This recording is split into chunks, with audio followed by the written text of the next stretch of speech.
Les amis, bonjour et bienvenue dans cette nouvelle vidéo automnale où j'ai commencé à choper un rhume pour faire la vidéo. C'est parfait, j'adore ça. On est en plein automne sur le bord d'une autoroute majestueuse.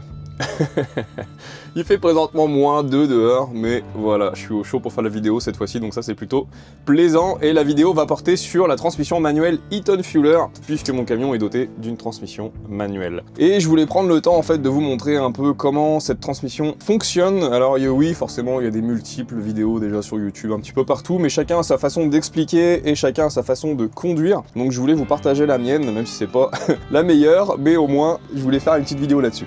Donc Eaton Fuller, qui est le nom de la transmission, qui équipe énormément de camions. Je te dirais qu'il y en a plein qui critiquent les transmissions automatiques, manuelles, pardon. Je vois souvent dans les commentaires, en fait, quand je scroll sur YouTube, je regarde un peu ce genre de vidéos-là, et en fait, je vois les gens, oh là là, c'est archaïque, et vous êtes vraiment à l'ancienne époque, ça n'existe plus, vous devez passer à l'automatique, automatisé, nanana. Mais en fait, tant que t'as pas conduit de transmission manuelle, tu peux pas comprendre ce feeling. Moi, j'adore travailler avec la machine, tu me mettras jamais, enfin plus jamais, parce que j'ai déjà conduit des camions automatisés, tu me mettras plus jamais un automatisé dans les mains, c'est clair et net, je refuse la job direct. J'ai un total contrôle de la machine avec la transmission manuelle, surtout l'hiver, ne serait-ce que pour atteler, dételer une remorque, t'as vraiment le feeling de l'embrayage de pouvoir le lâcher tranquillement, tandis que sur une boîte automatisée, bah en fait malheureusement c'est freiné, accéléré, puis c'est des potentiomètres, donc en fait t'appuies, des fois il se passe rien, puis d'un coup, pop, le camion il part, donc en fait t'as pas spécialement le contrôle à 100%, et ça c'est chiant. Donc moi je suis vraiment un vendu de transmission manuelle, j'aime conduire les 13 vitesses et les 18, grosso modo j'ai pas vraiment de différence pour moi entre la 13 et la 18, puisque je tire pas des charges extrêmement lourdes. Au Québec, le maximum que l'on peut tirer en 4 essieux, comme moi je fais en dompeur, tu vois, c'est 57 tonnes 500. Déjà pas mal. Mais la 13 vitesses fait la job en masse. Et en fait, comment les reconnaître, les 13 vitesses? Normalement, en fait, sur chaque camion, t'es supposé avoir une espèce d'étiquette ici dans ton pare-soleil. Alors soit ici, oh, tu vois, je l'ai même pas, voilà. Soit ici, ou sinon t'as le dessin aussi ici de la transmission qui te dit comment conduire cette transmission là, parce que toi t'es tout nouveau, tu embarques dans le camion, tu dis ok c'est quoi ça, comment ça marche, il y a genre 1 million de positions là-dessus, c'est génial. Et bah tout simplement, si tu veux, on les reconnaît les transmissions grâce aux couleurs des splitters ici. Alors le splitter c'est pour démultiplier tes vitesses. Moi présentement il est rouge, une rouge ça correspond à une 13 vitesses, ok. La grise correspondra à la 18, la bleue correspondra à la 15, si je ne dis pas de conneries. Normalement. Je te jure, j'ai pas regardé des tutos sur Wikipédia avant. J'essaie d'y aller au feeling, tu vois, je me suis réveillé, ça fait une demi-heure, je me suis dit, ok Quentin, c'est genre la journée pour filmer la transmission Eaton Fuller. Mais bref, donc, comment fonctionne cette merveilleuse transmission là? Forcément, voilà, tu as toujours tes 3 pédales, ta pédale d'embrayage. Moi, ce que j'aime sur les Peterbilt, c'est vraiment la pédale, mettre un petit peu de jour, même s'il fait un peu de bruit. C'est vraiment la pédale, en fait, qui sort du plancher, tu vois, là, sa petite particularité. Sa particularité, ouais, ça se dit, ça. C'est vraiment de sortir du plancher. Alors, il y en a qui aiment pas ça, moi j'adore. C'est vraiment un kiff chez Peterbilt, et de toute façon je l'utilise jamais la pédale d'embrayage, juste pour décoller mon camion et pour l'arrêter au feu rouge ou pour pouvoir repartir d'un stop, ou bref quand je dois vraiment m'arrêter, c'est là que j'utilise ma pédale d'embrayage, sinon je l'utilise jamais. Après vous verrez, chacun a sa technique de conduite, à l'école ils vont vous apprendre de passer les vitesses avec l'embrayage en faisant un double débrayage, puisque soi-disant effectivement bah oui la pédale est là pour l'utiliser, donc faut l'utiliser, mais quand tu fais de la ville tous les jours, faire des doubles embrayages constamment toute la journée, tu vas avoir des mollets mon pote là qui vont être énorme, surtout qu'une pédale d'embrayage c'est quand même relativement dur sur un camion. Donc voilà, mais ça, à chacun sa propre expérience. Moi, personnellement, je conduis pas d'embrayage, et quand tu connais ta synchronisation par cœur, il n'y a aucune raison d'avoir de bris mécanique. Et puis, comme je dis toujours, la mécanique, ça se répare, l'être humain, c'est un petit peu plus compliqué. Donc je préfère réparer une boîte de vitesse que de réparer un mollet ou un os ou un n'importe quoi, tu vois ce que je veux dire. Et donc, la particularité de cette pédale d'embrayage-là, c'est qu'elle a plusieurs positions. Donc elle a une position complètement au bout, vraiment, faut vraiment l'écraser. C'est ce qu'on appelle le frein d'embrayage, le brake clutch, qui lui va te permettre d'engager tes vitesses à l'arrêt. Sauf que, en fait, la pédale, au fond, tu l'actives simplement quand t'es à l'arrêt. Aucun mouvement du véhicule. Et là, tu vas pouvoir engager tes vitesses, ok? Donc là, tu vois, bon là, je suis sur place, il se passe rien, mais... Et si tu la lâches, là, le camion, il part. Voilà. Donc là, tu gardes la pédale dans le fond. Et en fait, une fois que tu as engagé ta vitesse, tu vas pouvoir lâcher tranquillement. Alors, entre le frein d'embrayage qui est là et à peu près cette partie-là, il se passe rien. Tout ça, c'est un point mort, en fait. Tout ça, c'est un peu dans le vide, si tu veux. Et en fait, ton point de friction, lui, il va arriver à peu près, je te dirais, à la fin de la pédale. Là, je commence à avoir une force, ok? Et donc, grosso modo, ton point de friction, il est là. Faut que j'y aille avec le pied parce qu'elle est vraiment dure.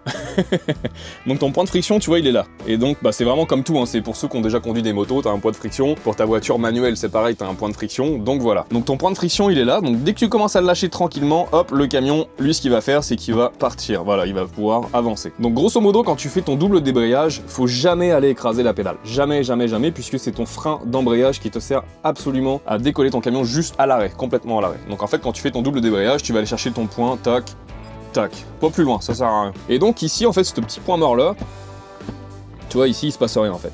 Mais pour ma part, ça me sert. Alors pourquoi? Parce qu'en fait, dès que tu appuies un tout petit peu sur la pédale, il y a un signal qui s'envoie à ton boîtier moteur. Et en fait, si tu veux, moi je m'en sers quand je suis sur le régulateur de vitesse. Parce que mon régulateur de vitesse est ici, tu vois, c'est un peu chiant sur le panneau de contrôle. Il y en a qui l'ont ici, il y en a qui l'ont là, plus à portée de main, tandis que moi il est vraiment là, donc faut que j'aille le chercher. Et donc, quand j'ai besoin de rétrograder ou quoi que ce soit, et que je dois enlever mon régulateur de vitesse, mon cruise control, donc au lieu de faire off-on pour le réactiver, et ben je vais juste donner un petit coup, hop, sur l'embrayage. Comme ça donne un signal comme quoi j'ai touché à l'embrayage et hop, mon régulateur de vitesse, lui, s'enlève. Et donc mon réflexe est de faire ça et de reprendre mon pied en arrière et de le tirer vers moi. Pourquoi? Parce que des fois la pédale, en fait, elle reste comme ça, donc le signal reste toujours actif, et ce qui fait que, en fait, après, je peux plus activer mon régulateur de vitesse. Donc ça, c'est toujours mon petit réflexe, et hop, j'appuie une fois pour le désactiver, je retire la pédale vers moi pour la remettre au point 0, et voilà. Comme ça, après ça, je peux réactiver mon régulateur de vitesse. Donc ça, c'est des petites techniques que vous verrez avec le temps. À un moment donné, vous allez cruiser sur autoroute, vous dire merde, mon régulateur de vitesse, il marche pas. Et ben en fait, c'est tout simplement peut-être la pédale qui est pas revenue à sa position initiale et qui appuie sur le signal, enfin, et qui donne un signal, en fait, comme quoi qu'elle est embrayée. Donc ça, c'est pour ce qui est de la pédale. Ensuite, pour ce qui est du shifter, ok, donc là, on a plusieurs positions. On a un splitter qui est ici, qui lui va servir à démultiplier tes vitesses. Et on a la boîte à étage ici, les basses et les hautes, voilà. Donc ça c'est peut-être probablement comme en Europe, j'ai jamais conduit en Europe encore, c'est peut-être un projet futur, mais pour l'instant j'ai pas encore conduit. Et donc il faut savoir que voilà, donc c'est des boîtes de vitesse non synchronisées. Donc c'est à toi de synchroniser la vitesse de ton véhicule, tes tours minutes pour pouvoir passer ta vitesse. Donc ça peut paraître fou comme ça, mais c'est comme tout, c'est de la pratique. Vous verrez que la première fois que j'ai conduit une boîte manuelle, j'ai été un mois avec la fenêtre ouverte, la ceinture, droit comme un as de pique, pas de musique, je ne mangeais pas et j'étais concentré sur ma boîte de vitesse, ça craquait tout le temps, mais faut pas lâcher, vous allez voir, c'est un peu désespérant au début, tu te dis putain, je vais retourner sur une boîte automatique, ça me saoule. Et une fois que tu as compris le principe de la boîte de vitesse, c'est que du bonheur, c'est que du bonheur. Et moi aujourd'hui, voilà, j'ai été vendu, et pour vrai, j'ai toujours dit je ne conduirai jamais de boîte manuelle, et quand t'as touché à ça, plus jamais je ne ferai marche arrière, tu vois, comme quoi des fois, hein, on change d'avis. Hein. Grosso modo, moi sur une 13, alors j'ai 5 vitesses en bas, donc ce qui fait que, en fait, pour aller activer la première, je vais faire gauche en bas vers moi. Ça va faire 1, 2, moi je peux pas l'activer parce que là il est pas mis, 3, 4 et 5, ok? Une fois que je suis arrivé à la 5e, donc là on est sur les basses, une fois que je suis arrivé à la 5e, là j'ai décollé mon camion, en 5e, sur celui-ci, je suis à peu près à 20 km/h. À 20 km/h, je vais aller mettre mon palier en haut. Arrivé ici, je retourne au neutre, tac, et là je repars comme si j'allais en 2, donc en haut. Je repars pas à gauche, elle n'existe pas. Donc sur le palier du haut, je repars en haut. Une fois arrivé en haut, là je peux aller splitter ma vitesse, tac. Ok, après ça, je vais aller repasser mes autres vitesses. Je vais enlever mon splitter, je redescends. Là, je peux splitter ma vitesse. Je repars sur l'autre, j'enlève ma demi, je repars sur l'autre, je remets ma demi, je renlève, je redescends, je remets ma demi, et là je serai en 13e, ok? C'est pas très clair, c'est normal. Je le mettrai en pratique après. Mais grosso modo, pour vous expliquer, c'est que sur une 13, on peut pas splitter les vitesses sur les basses, sur le palier d'en bas. Tu vois, le splitter, lui, il marche pas en bas, là. Ça marche pas. Donc j'en ai vraiment que 5, plus la marche arrière. 1, 2, 3, 4, 5. Palier du haut, et sur le palier du haut, tac. Là, tu vois, le splitter, il fonctionne, ok? Ce qui fait qu'en haut, j'en ai 2, 4, 6, j'en ai 8 en haut. Donc ça se peut que des fois, je me perde dans mes chiffres parce que j'ai tellement pas l'habitude d'expliquer, c'est tellement machinal que je vais me perdre dans mes chiffres, c'est sûr, mais je vais essayer de me reprendre. Si jamais je déconne dans la vidéo, vous avez juste à me marquer en commentaire comme quoi que j'ai pas fait de trucs corrects. Voilà. Tout simplement. Donc voilà pour ce qui est du passage des vitesses. Et donc, bah, comme je disais, c'est une boîte non synchronisée, donc c'est à moi de synchroniser la vitesse de mon véhicule avec les tours minutes. Donc ça peut être très frustrant au début, surtout que chaque moteur réagit différemment. J'aime beaucoup le Caterpillar pour ça, puisque quand tu lâches la pédale d'accélérateur, il redescend vraiment tranquillement dans les tours minutes. Tandis que mon ancien Cummins, dès que tu lâchais l'accélérateur, il tombait direct. Donc en fait, c'était dur d'avoir la différence de tours minutes pour pouvoir passer mes vitesses. Voilà, je pense que j'aurai retrouvé un bon angle à peu près, au moins je pense qu'on va voir. Ok, c'est parti. Donc là, ce que je fais, c'est que je vais écraser l'embrayage complètement pour aller chercher mon frein d'embrayage pour pouvoir engager ma vitesse. Je freine en même temps également. Là, je vais aller enlever mes freins, donc mon frein à air, pour aller engager la première qui est vers moi. Donc la première vers moi. Et là, tu vois, je vois qu'elle rentre pas. Et donc, si elle rentre pas, ça sert à rien de forcer. Là, ce qu'il faut faire, c'est d'aller chercher ton point de friction, comme si tu allais décoller, juste pour l'engager, ok? Tout en restant freiné. Donc là, regarde, je lâche la pédale tranquillement, tranquillement, tranquillement, et à un moment donné, tac, elle rentre. Ça sert à rien de forcer quand un malade, elle rentrera pas si jamais tu vas pas chercher ton point de friction. Ça va peut-être rentrer, mais tu vas briser quelque chose, c'est sûr. Donc là, je suis engagé, et tu vois, comme je te disais, j'ai quand même une belle latence, si tu veux, entre le frein d'embrayage et mon point de friction. Tu vois, j'ai vraiment un gros moment mort. Ce qui fait que là, ça me travaille les mollets en ce moment, là. Donc tant que j'ai pas lâché l'embrayage, tu vois, là, j'ai quand même toute la force qui est dans mon mollet, ok? Au début, vous allez voir découvrir des petits muscles assez sympas qui vont ressortir tranquillement. C'est plutôt cool. Donc là, je suis engagé, je suis en première. Ce que je fais, c'est que je vais aller chercher mon point de friction tranquillement, tout en restant freiné. Et dès que je sens que j'ai une force qui arrive, là, je vais pouvoir arrêter de freiner et lâcher l'embrayage complètement. Donc là, regarde, hop, je lâche l'embrayage, j'arrive sur mon point de friction, je lâche mon frein. Là, je suis engagé, tu vois, hop, je suis sur le couple. Et voilà. Et à partir de ce moment-là, je ne touche plus à l'embrayage.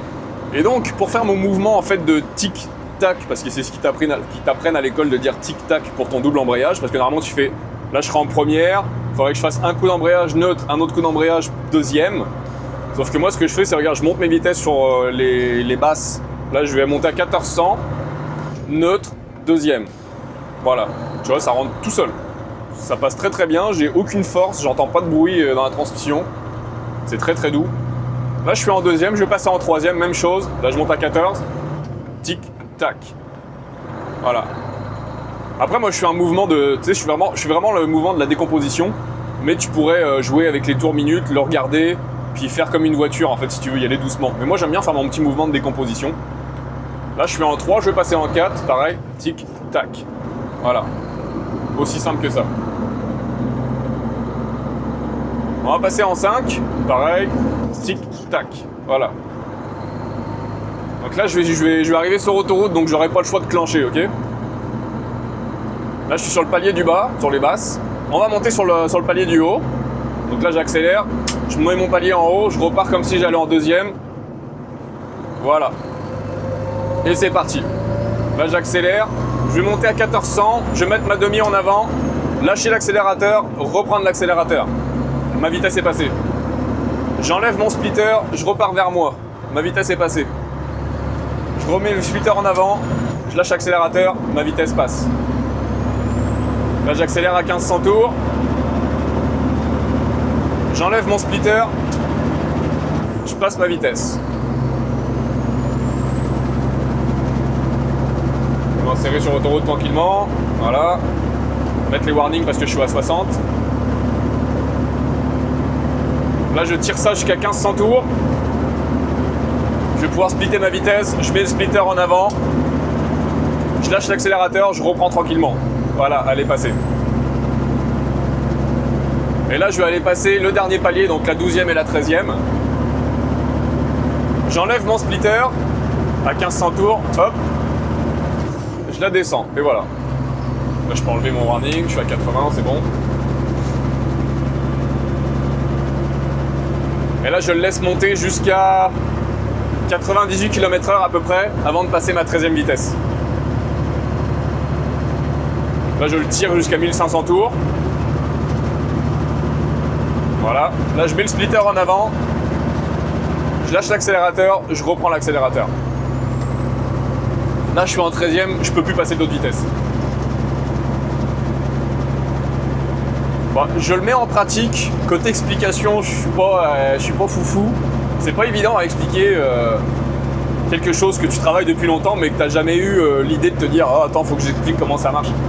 C'est pas facile. Mais voilà, moi c'est comme ça que je conduis. Je sais que le couple de ce moteur-là, le C12, il est vraiment, comme je disais, entre 1300 et 1500 tours. C'est vraiment la force de pouvoir splitter les demi-vitesses. Parce qu'en fait, si tu rétrogrades, admettons tu vas dans une côte et que tu veux rétrograder juste une demi-vitesse et faire juste perdre 200 tours minute, bah ça c'est cool. Tu vois, genre là, je sais que ça monte un peu, je vois qu'il meurt. Là, je suis à 1300. Regarde, je vais lâcher l'accélérateur, j'enlève une demi, je réaccélère un peu. Bam, je suis remonté à 1500 tours et je suis retombé en 12e. Hop, encore une voiture sur le côté. On va doubler. Voilà. Tu vois, c'est l'avantage. Au moins, je redescends juste de 200 tours et pas de 400. Parce que 400, ça fait beaucoup. Là, hop, je sais que hop, je vais rechoper un plat. Il stagne à 1500, il monte vers 1600. Donc, je sais qu'il est en progression et non en régression. Je pense que ça se dit. Donc, en sachant qu'il monte, là, je peux aller passer ma 13e. Donc, splitter en avant. Je lâche mon accélérateur. Je reprends mon accélérateur. Voilà, 13e est passé. Voilà. Et arrivé à 105, 106, je vais pouvoir activer mon régulateur de vitesse. Voilà, ça monte tranquillement.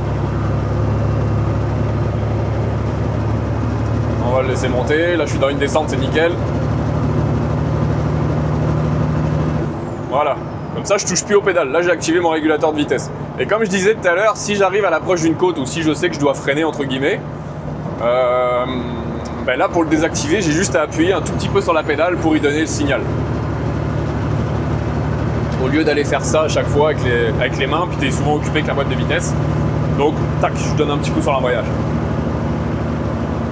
De toute façon, pour commencer la vidéo, là j'étais arrêté sur le bord d'une autoroute, donc forcément c'est que de la ligne droite. Mais j'ai quelques chemins à prendre après pour aller rechoper la 87 Nord. Et là je vais pouvoir faire quelques rétrogradages. Vraiment pour vous montrer le rétrogradage. Comment est-ce que je procède?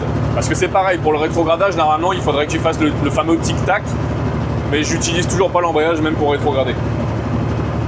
Il faut juste comprendre comment ça fonctionne. Et quand tu as compris ça, après ça, ça va tout seul. C'est que du bonheur. Après ça, c'est machinal. C'est comme je disais, c'est tellement machinal que j'ai de la difficulté à expliquer.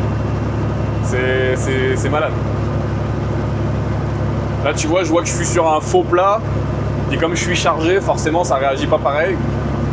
Donc là, hop, tu vois, je suis encore sur sa courbe de couple. Sauf que je vois qu'il descend. Tu vois, je suis à 1400, 1300 tours. Mais avant d'aller enlever le signal, parce que lui il est en pleine charge, donc si tu enlèves le signal, lui il coupe tout, donc en fait ça va donner un à-coup. Ce que je fais, c'est que j'accélère, comme ça je garde l'accélérateur, j'enlève mon signal en appuyant sur l'embrayage, comme ça hop, là tu vois là je peux lâcher l'accélérateur, il se passe plus rien. Comme ça a enlevé en fait si tu veux le régulateur de vitesse. Parce que s'il est en pleine charge et que tu appuies sur l'embrayage, bah lui en fait il va couper, ce qui fait que ça va donner un à-coup sur le camion, c'est pas l'idéal. Donc le mieux c'est vraiment que tu continues à l'accélérer toi-même et manuellement, ok? Ça fait beaucoup d'informations. Tu vois là je redescends à 1300 tours, je suis dans une côte, je lâche l'accélérateur, j'enlève mon splitter, je réaccélère. Hop, je suis retombé en 12e et là je suis remonté à 1500 tours minute, ce qui fait que j'ai une plage de couple élevée qui va pouvoir me permettre de continuer à monter la côte, la petite côte en fait. Hop, là ça redevient un plat, je vais pouvoir repasser en 13e encore une fois. Voilà, tu vois, je vois qu'il monte. 1500 tours, splitter en avant, je lâche l'accélérateur, je reprends tranquillement. Et en faisant ce mouvement-là, de lâcher l'accélérateur et de le reprendre, faut pas non plus attendre 50 secondes avant de réaccélérer.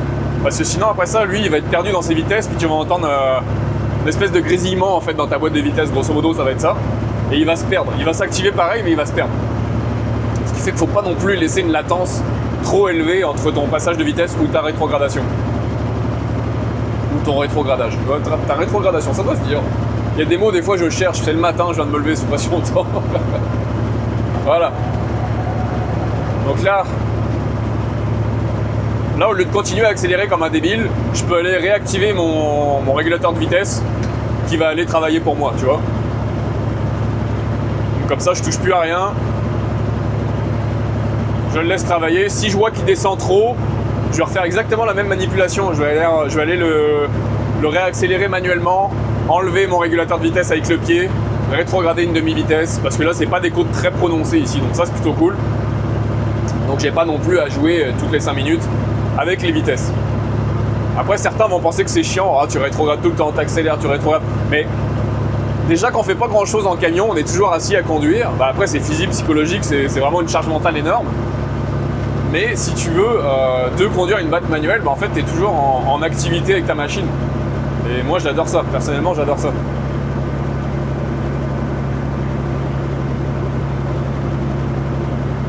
Hop, attends, je regarde parce qu'il y avait la police à gauche, je suis dans mes limitations de vitesse, mais tu sais.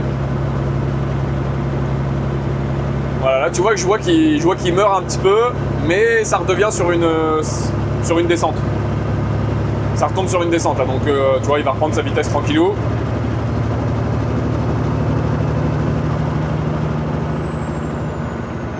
Voilà, là je suis sur la descente. Il va garder sa vitesse. Si je vois qu'effectivement il va beaucoup trop bas parce que c'est une belle descente, il y a quand même des limitations de vitesse à respecter aussi, et ben là je peux aller activer mon frein moteur. Mon frein moteur, si tu veux, je peux le laisser activer. Bon, c'est pas l'idéal. Et en fait, il va...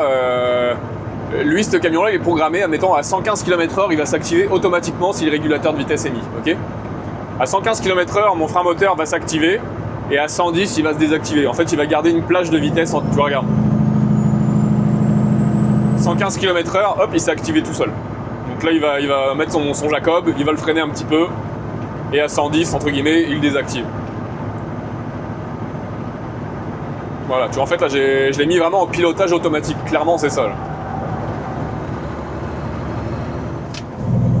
Et tu vois, là, je suis vraiment sur un cas particulier, parce que je le sais que ça descend, et là, je sais qu'il est à 1100 tours. Mais à 1100 tours, quand ça descend, c'est pas grave. Je suis pas obligé de rétrograder pour me dire, ah, faut que je la remonte dans les tours. Là, je le laisse aller sur le frein moteur. C'est limité à 55 000 à l'heure, donc 90 km/h. Je garde mes distances de sécurité. Hop, un autre petit coup de Jacob. Tu vois, je laisse la machine travailler, tout en ayant les pieds quand même proches des pédales, au cas où il y aurait un freinage d'urgence à faire aussi. Hein.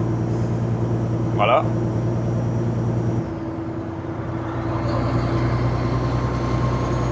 Là, je vais sortir. J'ai une petite sortie à prendre, donc. Voilà, donc là c'est pareil, je vais aller enlever ma demi-vitesse ici parce qu'effectivement je vais commencer à être trop bas. Donc là je suis sur le Jacob, je le laisse travailler. Et tu vois, en touchant à rien, là pour enlever ma demi, pareil encore une fois, j'enlève ma demi, je réaccélère. Voilà, là je suis remonté à 1200 tours. Je laisse le Jacob travailler tranquillement jusqu'à ma sortie parce que ça descend, pour éviter de trop freiner aussi dernière minute pour pas glacer les freins. Là ça va, j'ai pas non plus une énorme charge derrière, mais quand même, pour essayer de préserver les plaquettes et tout ça, pour éviter de faire surchauffer le système. Surtout l'été. Là ça va, il fait froid, etc. Donc les freins refroidissent relativement vite. Mais l'été, à des grosses chaleurs, à 40 degrés, bah, t'essayes d'éviter d'utiliser tes freins, quoi. Le plus possible, bien sûr. Bon, je vais arriver dans la sortie pour aller chercher l'autoroute 87. Et en fait, ça va être dur d'expliquer comment rétrograder parce que ça se fait tellement vite comme mouvement. Je vais essayer d'être assez clair. Donc là, tu vois, j'arrive à la sortie dans 1000. Donc après, avec le GPS, c'est bien parce que je le sais à peu près où est-ce que je peux commencer à lâcher la pédale d'accélérateur pour pas freiner dernière minute. Et là, ça fait vraiment une boucle. Donc, si tu veux, il va falloir vraiment que je rétrograde beaucoup de vitesse. Donc là, tu vois, je le sais que là, la 87, elle est dans l'autre voie. Donc là, il faut que j'aille à gauche. Voilà. Prendre de l'avance. Schenectady, ouest ou 87 nord. Donc là, je peux déjà mettre mon frein moteur. Parce que je le sais que la sortie est dans 0.5 000. Il n'y a personne derrière moi, donc en plus, je fais chez personne. Voilà. Là, je regarde les entrées d'autoroute, savoir devant qui je dois passer ou qui va passer derrière moi. Là, j'enlève une demi-vitesse, je réaccélère, je mets mon clignotant à droite, je freine un peu. Là, je peux aller enlever une plaine. Donc, ce qu'il va falloir que je fasse, c'est que je la mette en neutre, j'accélère 400 tours et que je la rentre. Regarde, neutre, 400 tours et je la rentre. Là, j'ai enlevé une plaine. Et là, je vais pouvoir réenlever une plaine parce que je suis à 1000 tours. Donc, admettons, hop, neutre, 400 tours, je redescends. Voilà. Donc là, je suis redescendu en 9ème vitesse. Je prends mon virage tranquillement, je vois que le moteur, il le prend très bien. Je peux rester en 9ème. Et dès que je vais commencer à être dans la ligne droite, je vais pouvoir commencer à remonter mes vitesses.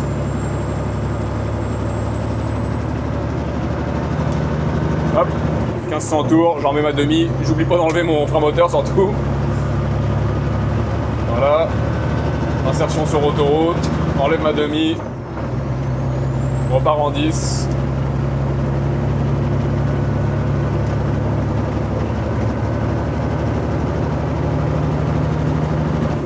En 11. Là, je vais me mettre à droite pour les véhicules lents parce qu'il y a une côte. Je vais me mettre sur les warnings, voilà. Donc là dans les côtes, tu vois, ça y laisse vraiment le temps de monter. Là je suis en 11. Je vais le faire monter jusqu'à 15.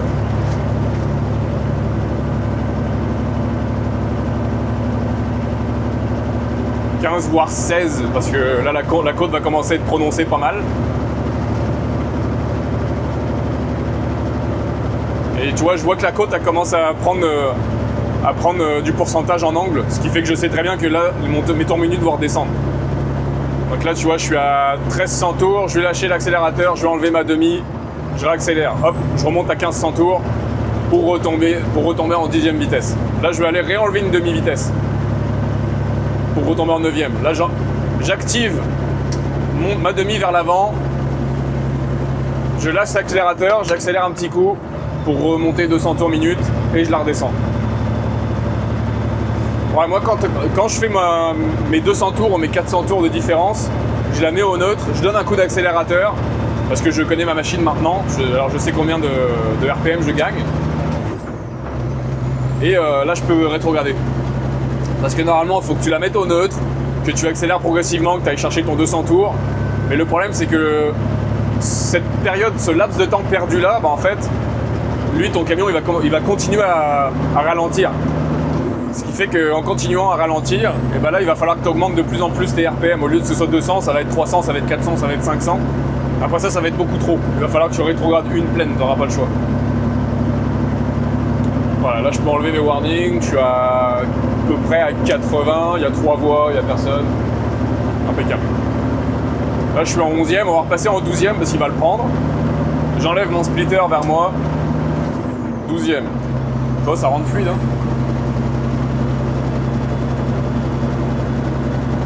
Et là il y a encore une côte, il va falloir encore que je rétrograde. Mais je peux déjà m'y prendre d'avance parce que là je vois qu'il monte plus trop, tu vois, je suis à 1300 tours. En enlevant une demi, je vais retomber à 1500 tours, la différence de 200 tours. Donc là, ce que je vais faire, hop, là j'arrive en bas de la côte, à 1300 tours, je vais aller la changer. Je continue à accélérer, je vais aller mettre mon splitter en avant, je lâche l'accélérateur, neutre, coup d'accélérateur, je la rentre. Tu vois, elle est rentrée nickel. Là, je vais pouvoir aller en réenlever une autre pour retomber en 10e. Donc là, je continue à accélérer, j'enlève mon splitter. Tant que j'ai pas lâché l'accélérateur, lui il se passe rien ici, tu vois. Donc là j'enlève mon splitter, je lâche l'accélérateur, je reprends.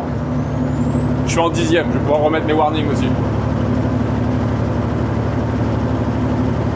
Et là je vais arriver en haut de la côte, ça va être du faux plat encore. 1500 tours, passer en 11e, je mets le splitter en avant, je lâche l'accélérateur, je reprends. Voilà, là je suis en 11e. Là ça va reprendre une bonne vitesse. On va repasser en 12. Tout simplement. Je vais enlever mes warnings. Je vais pouvoir changer de voie parce que cette voie là, ça va être une voie de... Ah non, je peux rester là. C'est moi qui n'ai pas regardé. Ok, donc là je sors. Donc là tu vois, j'ai arrêté d'accélérer pour éviter de freiner dernière minute. Je peux commencer à mettre mon frein moteur. Parce que je sais qu'il y a une bonne courbe pour pouvoir sortir. Hop, je pourrais accélérer un petit peu.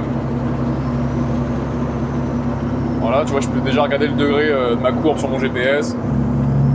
Hop, là je vais aller enlever une demi-vitesse. Donc là, tu vois, il freine. Je vais mettre la demi vers l'avant, 200 tours et je la rentre. Hop, neutre, 200 tours et je la rentre.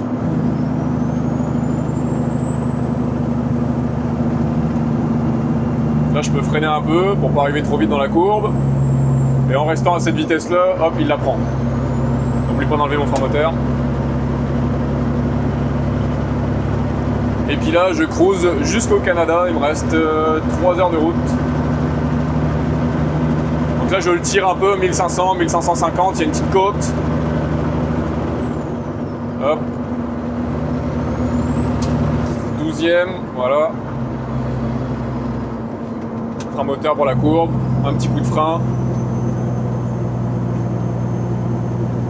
Parce que dans les courbes, c'est pareil. Il ne faut pas arriver trop vite et il ne faut pas être brusque sur les mouvements de volant. Surtout ceux qui ont des chargements hauts, sinon c'est un coup à ce que le camion il verse aussi. Là tu vois, je vois qu'il galère un peu là. Là je suis en 12e, je vais aller leur passer en 11e. Donc là j'accélère, je mets mon splitter en avant, je vais le mettre au neutre et je vais réaccélérer 200 tours. Voilà. Et tout ça, ça se fait super vite comme mouvement en fait. Ça paraît fou, mais la finalité, c'est comme tout, c'est de la pratique. C'est de la pratique. Vous allez voir, au début, c'est pas faramineux les vitesses. Hein. Ça va craquer de tous les bords. Regarde, je vais la faire craquer exprès. Attends. On va attendre qu'il passe. Faut que j'ai l'air d'un débutant, même si je le suis. Tu vois, regarde, là je vais enlever mon splitter et je veux passer en 12e. Et je vais attendre avant de la passer, tu vois, ce qui se passe. Hop. Eh ben, elle rentre pas. Tu vois ce que je veux dire? C'est que ton mouvement, ton attente au neutre avant de passer ta vitesse est super importante. Si tu attends trop longtemps, ta vitesse, elle passera jamais. Regarde, hop, je vais le refaire. Là, hop, je vais enlever mon splitter. Hop, là, elle passe pas. Donc là, ce qu'il faut faire pour la passer, c'est qu'il faut que j'accélère. Je vais monter dans les tours, hop, à peu près 1400 tours, elle passe. Voilà. Tu vois, 1400, elle est passée. Là, je vais passer mon splitter pour passer en 13e. Et voilà. Et ça, le fait qu'elle ait griché comme ça, c'est pareil pour toutes les vitesses. Si tu attends trop longtemps pour passer tes vitesses au neutre, et ben ça va gricher, ça rentrera pas. Va falloir que tu joues avec tes tours minutes pour pouvoir la rentrer. Là, tu vas être perdu. Après, avec la pratique, forcément, tu vas savoir te retrouver. Mais au tout début, tu vas être comme « Oh mon Dieu, qu'est-ce que je dois faire? Est-ce que je dois rétrograder? Est-ce que je dois passer à la vitesse? Est-ce que je dois accélérer? Est-ce que je dois freiner ?» Au début, c'est vraiment un micmac, c'est vraiment compliqué. Mais voilà, comme je disais encore une fois, c'est de la pratique, pratique, pratique. Ce qu'il faut, c'est de prendre son temps, c'est vraiment décortiquer la boîte de vitesse, s'entraîner dans une zone industrielle, déjà, sur le palier du bas déjà pour commencer. Après ça, tu vas pouvoir jouer avec les demi-vitesses. Tout dépendamment de comment tu es chargé, enfin vraiment la machine réagit différemment à vide, avec une remorque, bobtail, chargé, dans les côtes, dans les descentes. C'est vraiment différemment si tu veux. C'est très très très différent de chaque situation. Au début, comme je t'ai dit au début de la vidéo, t'es assis, pas de musique, rien, t'es même pas capable de parler au téléphone, tu te charges dans tes vitesses, tu paniques, tu stresses. En plus de ça, t'as le gabarit du camion à gérer, t'as ta remorque, c'est des nouveaux équipements, Moi je suis dans un classique, donc un classique sincèrement c'est vraiment c'est très spécial à conduire. Parce que côté visibilité, c'est pas leur force, mais ça a du charme, voilà. Est-ce que ça freine là-bas? Non, c'est juste un petit gars qui veut tourner, voilà, impeccable. Donc ouais, t'as un stress phénoménal au début en fait pour tout. Tu connais pas le client, tu sais pas combien tu charges. Est-ce que t'as chargé légal ou tes routes? Ou est-ce que tu dois passer parce que t'as des no-trucks partout que tu dois pas aller? Est-ce que t'as des ponts qui sont bas? T'as tellement de symboles majeurs qui te donnent du stress dans une journée de camionneur, dans tes débuts. C'est impressionnant. Si t'avais pas de cheveux blancs, là, ça se peut que dans la première semaine, là, ils t'en poussent des milliers. Et celui qui me dit qu'il a jamais été stressé en camion, un peu de la misère à croire. Voilà. Mais en tout cas, les amis, je continuerai pas la vidéo là-dessus parce qu'il commence vraiment à faire nuit. J'ai pas d'explication folle à vraiment donner. De toute façon, vous allez vraiment l'apprendre quand vous allez passer votre cours. C'était juste à titre informatif pour ceux qui n'ont jamais vu de boîte Eaton Fueler. Après, voilà, il n'y a pas que ma vidéo, il y en a beaucoup sur YouTube. Chacun a sa façon d'expliquer et de mettre en pratique aussi également. Mais c'est à peu près ça. C'est intéressant à travailler avec une boîte manuelle. Moi, je kiffe ma vie. Ça va m'embêter un peu de quitter mon camion, voilà. Je l'ai dit. Je suis tellement heureux avec, je te le jure. Hop, attends, je vais remettre le zoom, voilà. Donc,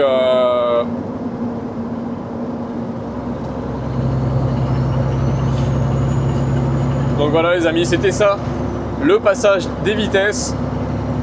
Donc si vous avez ne serait-ce que n'importe quelle question à poser, mettez-les en commentaire, j'essaierai d'y répondre avec grand plaisir. Et voilà, si c'est un petit peu technique, eh bien je vais me renseigner à gauche à droite si je peux trouver la réponse absolument. J'ai beaucoup de contacts ici maintenant dans le milieu du transport qui eux ça fait 20, 25, 30 ans qu'ils conduisent des camions, donc avec beaucoup plus d'expérience que moi. Donc si je peux aller chercher la réponse à vos questions, ça me ferait vraiment plaisir de vous aider. Et pour les nouveaux qui vont aller à l'école pour apprendre la boîte manuelle, à l'école ou dans le secteur privé, eh ben, perdez pas espoir. Vous allez voir, au début c'est chiant, sincèrement c'est très chiant, mais ça s'apprend, c'est comme tout, faut juste pas lâcher.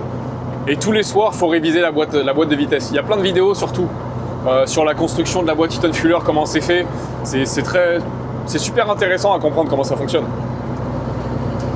Et c'est les génies qui ont inventé cette boîte de vitesse là, sincèrement chapeau. Wow. Donc voilà les petits loups, je vous laisse là-dessus. Moi je continue à aller dans le trafic. Voilà. Donc j'ai vraiment fini ma vidéo à temps parce que ça tombe de plus en plus, il fait nuit. En plus c'est pleine heure de trafic, vous pouvez le voir sur la vidéo. Je suis bien content d'être de mon sens. Alors, espérons que la vidéo n'a pas été trop longue, qu'elle a été quand même pédagogue. Et puis qu'elle a été pédagogue ou pédagogique, je sais pas trop comment tu dis, mais qu'elle a été instructif et que tu as appris quelque chose quand même malgré mon petit savoir-faire. Donc là-dessus les amis, je vous dis à bientôt, portez-vous bien, lâchez pas, soyez persévérants, vous allez voir, c'est que du bonheur. Allez, ciao. Attends, un petit coup de Jacob. Bouge pas, je peux pas vous laisser là-dessus quand même. Je vais le monter à 1600.